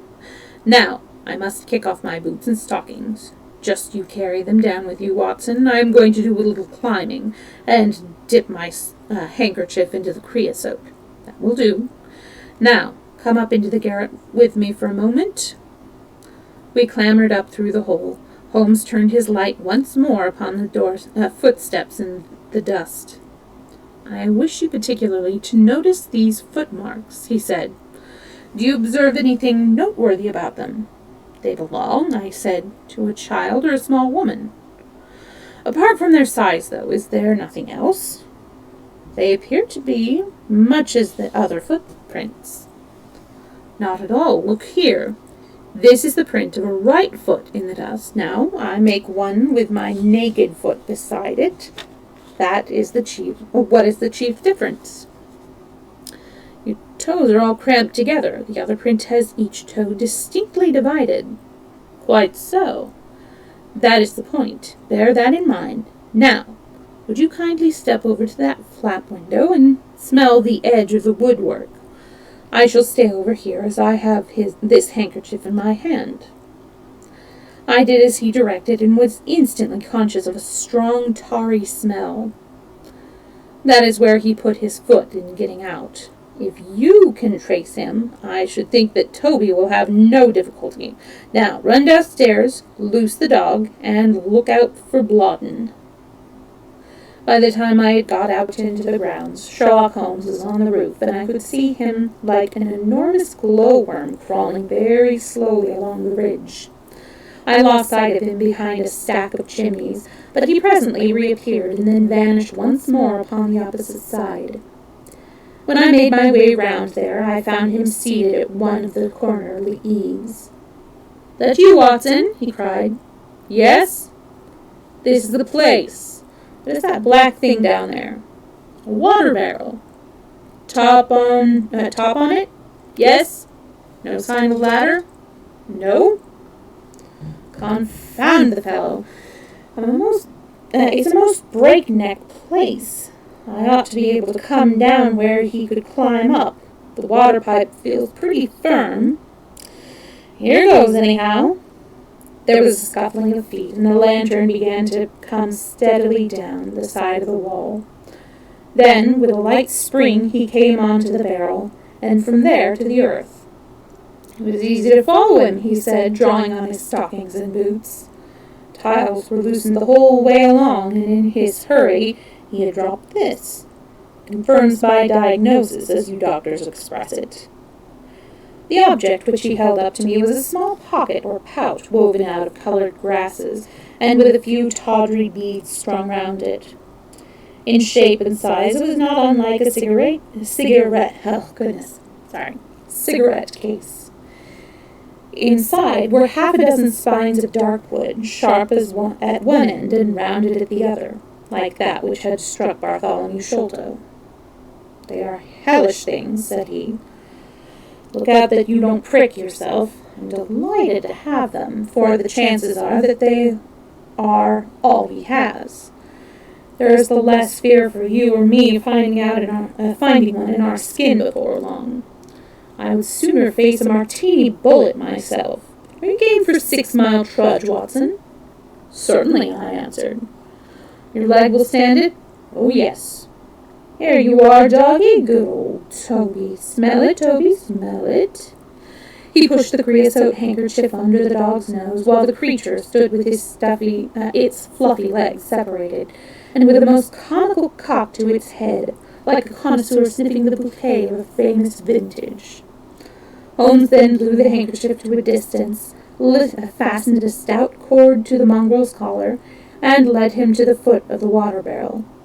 The creature instantly broke into a succession of high, tremulous yelps, and with his nose on the ground and his tail in the air, pattered off until upon the trail, at a pace which strained his leash and kept us at the top of our speed. The east had been gradually whitening, and we could now see some distance in the cold gray light. The square, massive house with its black, empty windows and high, bare walls towered up, sad and forlorn, behind us. Our course led right across the grounds, in and out among the trenches and pits with which they were scarred and intersected. The whole place, with its scattered dirt heaps and ill-grown shrubs, had a blighted, ill-omened look which harmonized with the black tragedy which hung over it. On reaching the boundary wall, Toby ran along, whining eagerly underneath its shadow, and stopped finally in a corner screened by a young beech. Where the two walls joined, several bricks had been loosened, and the crevices were worn down and rounded upon the lower side, as though they had frequently been used as a ladder. Holmes clambered up, and taking the dog from me, he dropped it over upon the other side. "There's the print of Woodleg's hand," he remarked as I mounted up beside him. "You see the slight smudge of blood upon the white plaster? What a lucky thing it is that we have had no very We have had no very heavy rain since yesterday. The scent will lie upon the road in spite of their 8-20 hours start. I confess that I had my doubts myself when I reflected upon the great traffic which had passed along the London road in the interval. My fears were soon appeased, however. Toby never hesitated or swerved, but waddled on in his peculiar rolling fashion. Clearly the pungent smell of the creosote rose high above all other contending scents. "Do not imagine," said Holmes, "that I depend for my success in this case upon the mere chance of one of these fellows having put his foot in the chemical. I have knowledge now which would enable me to trace them in many different ways. This, however, is the readiest, and, since fortune has put it into our hands, I should be culpable if I neglected it. It was, however, prevented the case from becoming the pretty little intellectual problem which it at one time promised to be. There might have been some credit to be gained out of it, but for this too palpable clue.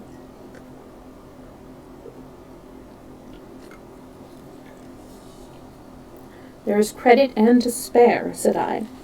"I assure you, Holmes, that I marvel at the means by which you obtain your results in this case, even more than I did in the Jefferson Hope murder. The thing seems to me to be deeper and more inexplicable. How, for example, could you describe with such confidence the wooden-legged man?" "Pshaw, my dear boy, it was simplicity itself. I don't wish to be theatrical. It's all patent and above board. 2 officers who are in command of a convict guard learn an important secret as to buried treasure. A map is drawn from them by an Englishman named Jonathan Small. You remember that we saw the name upon the chart in Captain Morson's possession. He had signed it in behalf of himself and his associates. The sign of the Four, as he somewhat dramatically called it. Aided by this chart, the officers, or one of them, gets the treasure and brings it to England, leaving, we will suppose, some condition under which he received it unfulfilled. Now then, why did not Jonathan Small get the treasure himself? The answer is obvious. The chart is dated at a time when Morson was brought into close association with convicts. Jonathan Small did not get the treasure because he and his associates were themselves convicts and could not get away." "This is mere speculation," said I. "It is more than that. It is the only hypothesis which covers the facts. Let us see how it fits in with the sequel. Major Sholto remains at peace for some years, happy in the possession of his treasure. Then he receives a letter from India, which gives him a great fright. What was that? A letter to say that the men whom he had wronged had been set free, or had escaped. That is much more likely, for he would have known that their term of imprisonment was. It would not have been a surprise to him. What does he do then? He guards himself against a tradesman for him and against a wooden-legged man. A white man, mark you, for he mistakes a white tradesman for him and actually fires a pistol at him. Now, only one white man's name is on the chart. The others are Hindus or Mohammedans. There is no other white man. Therefore, we may say with confidence that the wooden-legged man is identical with Jonathan Small. Does the reasoning strike you as being faulty?" "No, it is clear and concise." "Well, now, let us put ourselves in the place of Jonathan Small. Let us look at it from his point of view. He comes to England with a double idea of regaining what he would consider to be his rights, and of having his revenge upon the man who had wronged him. He found out where Sholto lived, and very possibly he established communication with someone inside the house. There is this butler, Lao Rao, whom we have not seen. Mrs.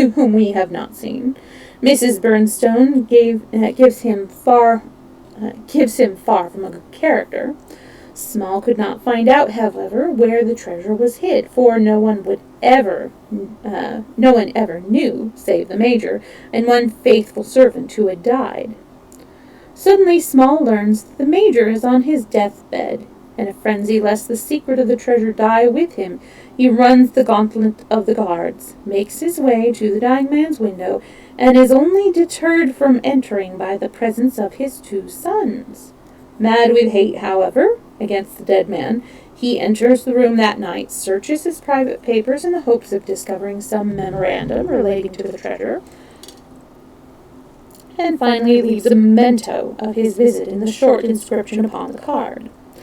He had doubtless planned beforehand that, should he slay the major, he would leave some such record upon the body as a sign that it was not a common murder, but, from the point of view of the 4 associates, something in the nature of an act of justice. Whimsical and bizarre conceits of this kind are common enough in the annals of crime, and usually afford valuable indications as to the criminal. Do you follow all this? Very clearly. Now, what could Jonathan Small do? He could only continue to keep a secret watch upon the efforts made to find the treasure. Possibly he leaves England and only comes back at intervals. Then comes the discovery of the garret, and he is instantly informed of it. We again trace the presence of some confederate in the household. Jonathan, with his wooden leg, is utterly unable to reach the lofty room of Bartholomew Sholto.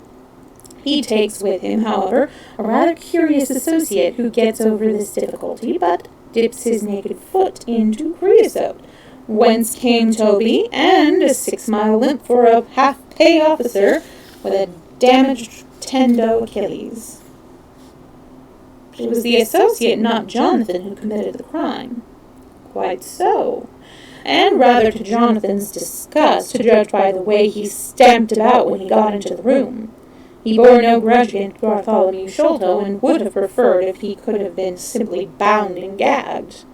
He did not wish to put his head in a halter. There was no help for it, however. The savage instincts of his companion had broken out, and the poison had done its work. So Jonathan Small left his record, lowered the treasure box to the ground, and followed it himself. That was the train of events, as far as I can decipher them. Of course, as to his personal appearance, he must be middle-aged and must be sunburned after serving his time in such an oven as the Andamans. His height is readily calculated from the length of his stride, and we know that he was bearded.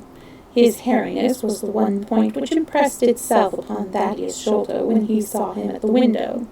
I don't know that there is anything else. The associate? Ah, well, there's no great mystery in that, but you will know all about it soon enough. How sweet the morning air is. See how that one little cloud floats like a pink feather from some gigantic flamingo? Now the red rim of the sun pushes itself over the London cloud bank. It shines on a good many folk, but on none, I dare bet, who are on a stranger errand than you and I. How small we feel with our petty ambitions and strivings in the presence of great elemental forces of nature. Are you well up on your Jean-Paul? Fairly so. I worked back to him through Carlisle. That was like following the brook to the parent lake. He makes one curious but profound remark. It is that the chief proof of man's real greatness lies in the perception of his own smallness. It argues, you see, a power of comparison and of appreciation which is in itself a proof of nobility. There is such food for thought in Richter. You have not a pistol, have you? I have my stick. It is just possible that we may need something of the sort if we get to their lair. Jonathan, I shall leave to you, but if the other turns nasty, I shall shoot him dead. He took out his revolver as he spoke, and having loaded 2 of the chambers, he put it back into the right-hand pocket of his jacket. We had during this time been following the guidance of Toby down the half-rural, villa-lined roads which led to the metropolis. Now, however, we were beginning to come across continuous streets, where laborers and dockmen were already astir, and slatternly women were taking down shutters and brushing doorsteps.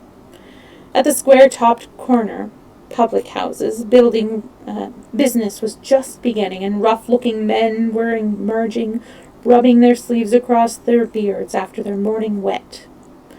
Strange dogs sauntered up and stared wonderingly at us as we passed, but our inimitable Toby looked neither to the right nor to the left, but trotted onward with his nose to the ground and an occasional eager whine which spoke of a hot scent. We had traversed Streatham, Brixton, Camberwell, and now found ourselves in Kennington Lane, having borne away through the side streets to the east of the Oval. The men who we pursued seemed to have taken a curiously zigzag road, with the idea probably of escaping observation. They had never kept to the main road if a side street would serve their turn. At the foot of the Kennington Lane, they had edged away to the left through Bond Street and Miles Street. Where the latter street turns into Knight's Place, Toby ceased to advance, but began to turn backward and forward with one ear cocked and the other drooping, the very picture of canine indecision. Then he waddled round in circles, looked up to us from time to time, as if to ask for sympathy in his embarrassment. "What the deuce is the matter with the dog?" growled Holmes. "You surely would not take a cab or go off in a balloon." "Perhaps they stood here for some time," I suggested. "Ah, it's all right. He's off again," said my companion in a tone of relief. He was indeed off, for after sniffing round again, he suddenly made up his mind and darted away with an energy and determination which he had not yet shown. The scent appeared to be much hotter than before, for he had not even to put his nose on the ground, but tugged at his leash and tried to break into a run. I could see by the gleam in Holmes' eyes that he thought we were nearing the end of our journey. Our course now ran down 9 Elms until we came to Broderick and Nelson's large timber yard just past the White Eagle Tavern. Here the dog, frantic with excitement, turned down through the side gate into the enclosure, where the sawyers were already at work.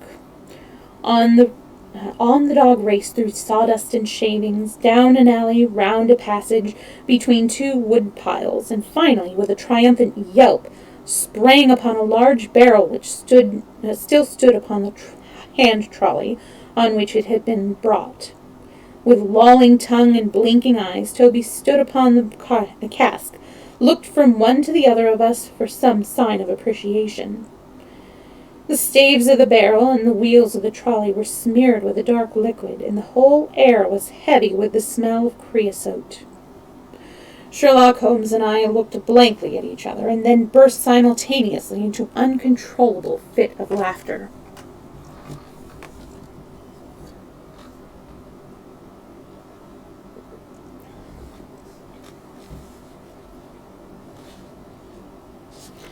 Chapter 8. The Baker Street Irregulars.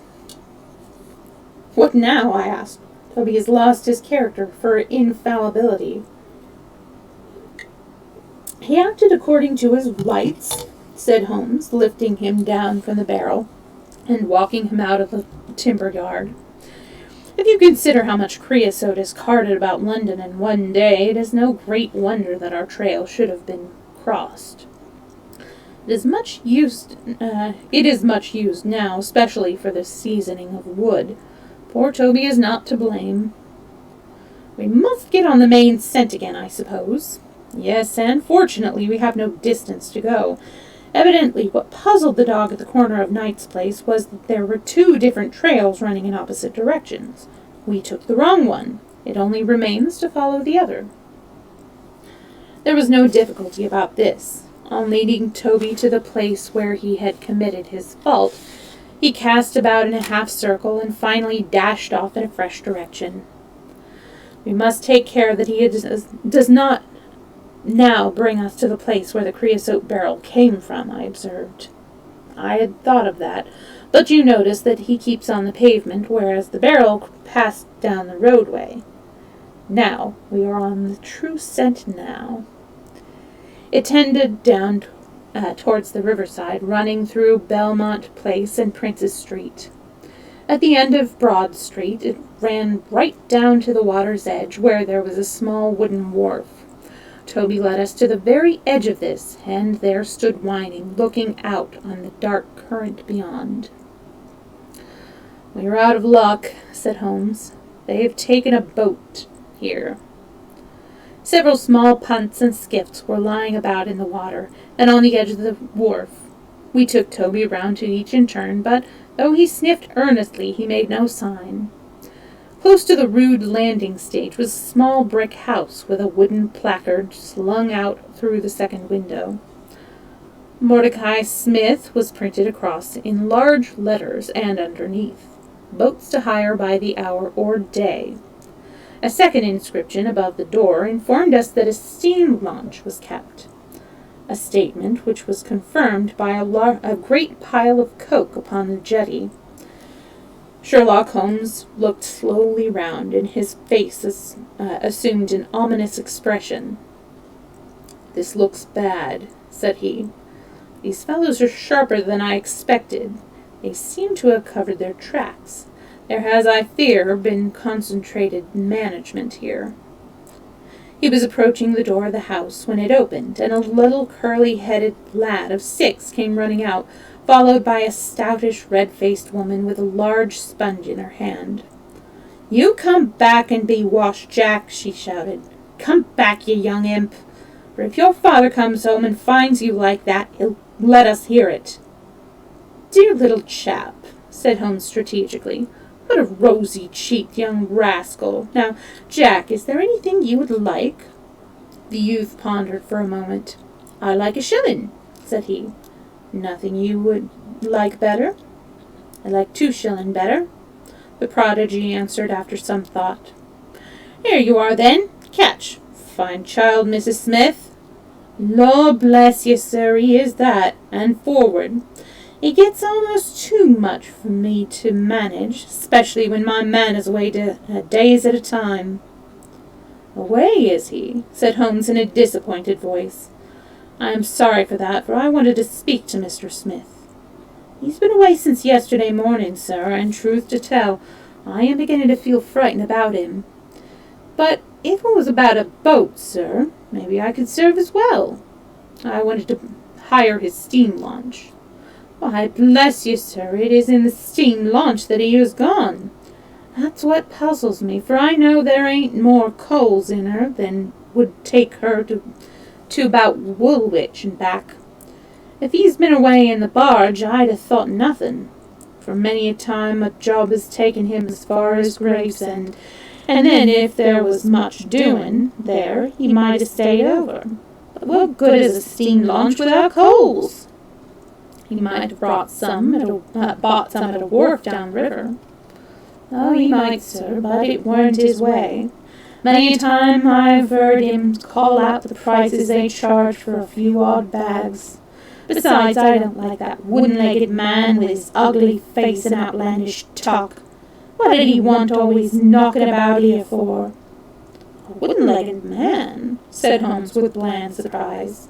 "Yes, sir, a brown monkey-faced chap that's called more'n once for my old man. It was him that roused him up yesternight, and what's more, my man knew he was coming, for he had stirred up in the launch. I tell you straight, sir, I don't feel easy in my mind about it." "But, my dear Mrs. Smith," said Holmes, shrugging his shoulders, "you're frightening yourself about nothing. How can you possibly tell that it was the wooden-legged man who came in the night? I don't quite understand how you can be so sure." "His voice, sir. I knew his voice, which is kind of thick and foggy. He tapped at the winder. About 3 it would be. Show a leg mate easy, he says. Time to turn out guard. My old man woke up, Jim, that's my eldest, and away they went without so much as a word to me. I could hear a wooden leg clacking on the stones." "And was this wooden-legged man alone?" "Couldn't say, I am sure, sir. I didn't hear no one else." "I am sorry, Mrs. Smith, for I wanted a steam launch, and I have heard good reports of the, let me see, what was her name?" "The Aurora, sir." "Ah, She's not that old green launch with a yellow line very broad on the beam. No, sir. No, indeed. She is trim, a little thing as any on the river. She's been fresh painted black with 2 red streaks. Thanks. I hope that you will soon hear from Mr. Smith. I am going down the river, and if I should see anything of the Aurora, I shall let him know that you are uneasy. A black funnel, you say? No, sir, black with a white band. Ah, of course. It was the sides which were black. Good morning, Mrs. Smith. There is a boatman here with a wherry, Watson. We shall take it and cross the river. The main thing with people of that sort, said Holmes as we sat in the streets of the wherry, is never to let them think that their information can be of the slightest importance to you. If you do, they will instantly shut up like an oyster. If you listen to them under protest, as it were, you are very likely to get what you want. Our course now seems pretty clear, said I. What would you do then? I would engage a launch and go down the river on the track of the Aurora. My dear fellow, it would be a colossal task. She may have touched at any wharf on either side of the stream between here and Greenwich. Below the bridge there is a perfect labyrinth of landing places for miles. It would take you days and days to exhaust them if you set about it alone. Employ the police, then. No, I shall probably call Athelney Jones in at the last moment. He's not a bad fellow, and I should not like to do anything which would injure him professionally, but I have a fancy for working it out myself, now that we have gone so far. Could we advertise, then? Ask for information from wharf-fingers? Worse and worse. Our men would know that the chase was hot at their heels, and they would be off out of the country.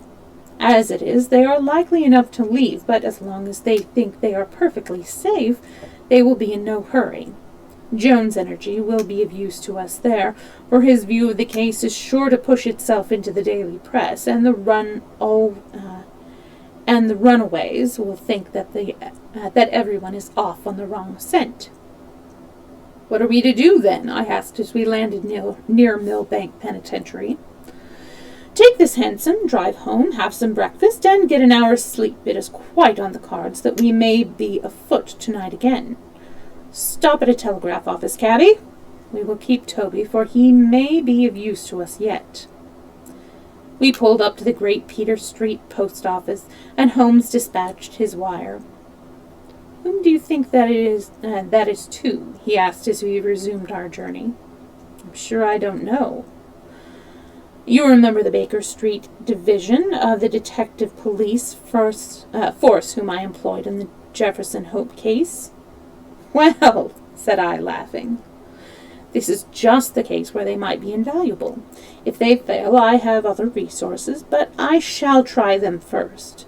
That wire was to my dirty little Lieutenant Wiggins, and I expect that he and his gang will be with us before we have finished our breakfast. It was between 8 and 9 o'clock now, and I was conscious of a strong reaction after the successive excitements of the night. I was limp and weary, befogged in mind and fatigued in body. I had not the professional enthusiasm which carried my comparison on, nor could I look at the matter as a mere abstract intellectual problem. As far as the death of Bartholomew Sholto went, I had heard little good of him, and could feel no intense antipathy to his murderers. The treasure, however, was a different matter. That, or part of it, belonged rightfully to Miss Morstan. While there was a chance of recovering it, I was ready to devote my life to the one object. True, if I found it, it would probably put her forever beyond my reach. Yet it would be a petty and selfish love which would be influenced by such a thought as that. If Holmes could work to find the criminals, I had a tenfold stronger reason to urge me on to find the treasure. A bath at Baker Street and a complete change freshened me up wonderfully.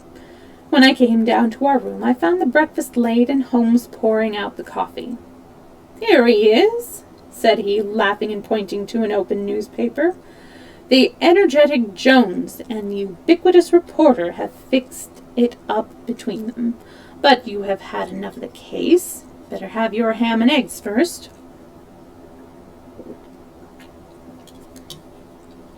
I took the paper from him and read the short notice, which was headed, "Mysterious Business at Upper Norwood." "About 12 o'clock last night," said the Standard, "Mr. Bartholomew Sholto of Pondicherry Lodge, Upper Norwood, was found dead in his room under circumstances which point to foul play. As far as we can learn, no actual traces of violence were found upon Mr. Sholto's person, but a valuable collection of Indian gems, which the deceased gentleman had inherited from his father, has been carried off. The discovery was first made by Mr. Sherlock Holmes and Dr. Watson, who had called at the house with Mr. Thaddeus Sholto, brother of the deceased. By a singular piece of good fortune, Mr. Athelney Jones, the well-known member of the detective police force, happened to be at the Norwood police station, and was on the ground within half an hour of the first alarm. His trained and experienced faculties were at once directed towards the detection of the criminals, with the gratifying result that the brother Thaddeus Sholto has already been arrested, together with the housekeeper, Mrs. Burnstone, an Indian butler named Lal Rao, and a porter or gatekeeper named McMurdo. It is quite certain that the thief or thieves were well acquainted with the house, for Mr. Jones' well-known technical knowledge and his powers of minute observation had enabled him to prove conclusively that the miscreants could not have entered by the door or by the window, but must have made their way across the roof of the building and so through a trapdoor into a room which communicated with that in which the body was found. This fact, which has been very clearly made out, proves conclusively that it was no mere haphazard burglary. The prompt and energetic action of the officers of the law shows the great advantage of the presence on such occasions of a small, vigorous, and masterful mind. We cannot but think that it supplies an argument to those who would wish to see our detectives more decentralized, and so brought into closer and more effective touch with the cases which it is their duty to investigate. "Isn't it gorgeous?" said Holmes, grinning over his coffee cup. "What do you think of that?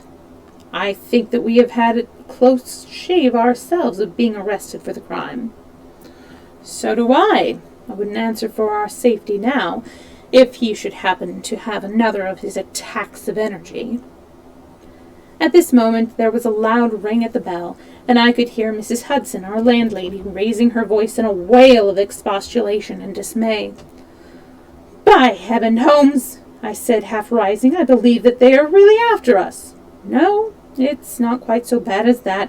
It's the unofficial force, the Baker Street irregulars." As he spoke, there came a swift pattering of naked feet upon the stairs, a clatter of high voices, and in rushed a dozen dirty and ragged little street Arabs. There was some show of discipline among them, despite their tumultuous entry, for they instantly drew up in a line and stood facing us with expectant faces. One of their number, taller and older than the others, stood forward with an air of lounging superiority which was very funny in such a disreputable little scarecrow. "Got your message, sir?" said he, "and brought 'em on sharp. 3 bob and a tanner for tickets." "Here you are," said Holmes, producing some silver. "In future they can report to you, Wiggins, and you to me. I cannot have the house invaded in this way. However, it is just as well that you should all hear the instructions. I want to find the whereabouts of a steam launch called the Aurora. Owner, Mordecai Smith, black with 2 red streaks, funnel black with a white band. She is down the river somewhere. I want 1 boy to come back. You must divide it out amongst yourselves and do both banks thoroughly. Let me know the moment you have news. Is that all clear?" "Yes, governor," said Wiggins. "The old scale of pay, and a guinea to the boy who finds the boat. Here's a day in advance. Now off you go." He handed them a shilling each, and away they buzzed down the stairs, and I saw them a moment later streaming down the street. If the launch is above water, they will find her, said Holmes as he rose to the table and lit his pipe. They can go everywhere, see everything, overhear everyone. I expect to hear before evening that they have spotted her. In the meanwhile, we can do nothing but await results. We cannot pick up the broken tail until we find either the Aurora or Mr. Mordecai Smith. Toby could eat these scraps, I dare say. Are you going to bed, Holmes? No, I'm not tired. I have a curious constitution. I never remember feeling tired by work, though idleness exhausts me completely. I'm going to smoke and to think over this queer business to which my fair client has introduced us. If ever man had an easy task, this of ours ought to be. Wooden-legged men are not so uncommon, but the other man must, I should think, be absolutely unique. The other man again. I have no wish to make a mystery of him to you anyway, but you must have formed your own opinion. Now, do consider the data. Diminutive footmarks, toes never fettered by boots, naked feet, stone-headed wooden mace, great agility, small poisoned darts. What do you make of all this? A savage, I exclaimed. Perhaps one of those Indians who were the associates of Jonathan Small. Hardly that, he said. When first I saw signs of strange weapons, I was inclined to think so, but the remarkable character of the footmarks caused me to reconsider my views. Some of the inhabitants of the Indian Peninsula are small men, but none could have left such marks as that. The Hindu proper has long and thin feet. The sandal-wearing Mohammedan has the great toe well separated from the others because the thong is commonly passed between. These little darts, too, could only be shot in one way. They are from a blowpipe. Now, then, where are we to find our savage? South America, I hazarded. He stretched his hand up and took the bulky volume from the shelf. This is the first volume of the Gazetteer, which is now being published. It may be looked upon as the very latest authority. What have we here? Andaman Island, situated 340 miles to the south of Sumatra in the Bay of Bengal. What's all this? Moist climate, coral reefs, sharks, Port Blair, convict barracks, Rutland Island, cottonwoods. Ah, here we are. The Aborigines of the Andaman Islands may perhaps claim the distinction of being the smallest race upon this earth, though some anthropologists prefer the Bushmen of Africa, the Digger Indians of America, and the Terra del Fuegians. The average height is rather below 4 feet, although many full-grown adults may be found who are very much smaller than this. They are a fierce, morose, and intractable people, though capable of forming most devoted friendships when their confidence has once been gained. Mark that, Watson. Now then, listen to this. They are naturally hideous, having large, misshapen heads, small, fierce eyes, and distorted features.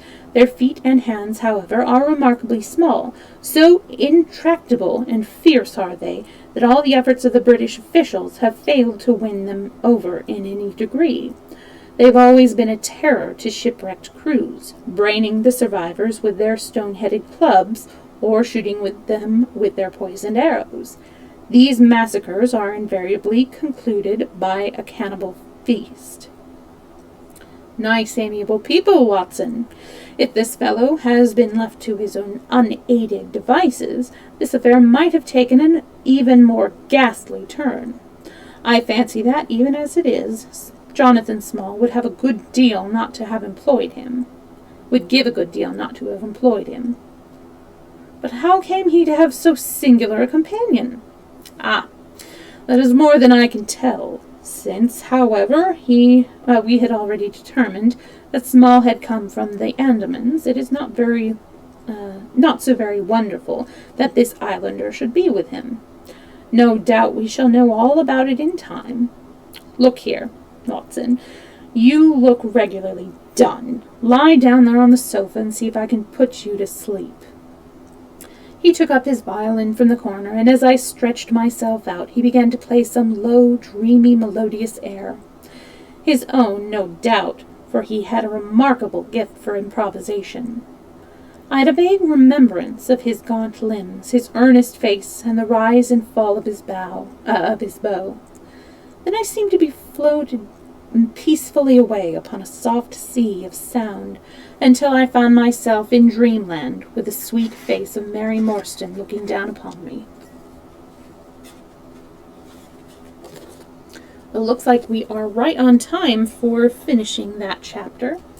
So we're going to conclude the Sign of Four on Sunday, until you hear, unless you hear otherwise from me on Sunday. It will be the usual 2 to 4 Pacific time. It may be earlier if I have to do another errand. But yeah, I think I'm going to go ahead and end the stream here. I don't think I'm going to do a game stream today. Yeah, anyways, I hope to see you next time. Thanks so much for hanging out and for listening to me. Oh, and one more day left on the poll for what to read on for the Older Ages Halloween read, and I have that both on the Discord and on Twitter, and then don't forget to vote for the emotes as well. I'll see you next time. Bye.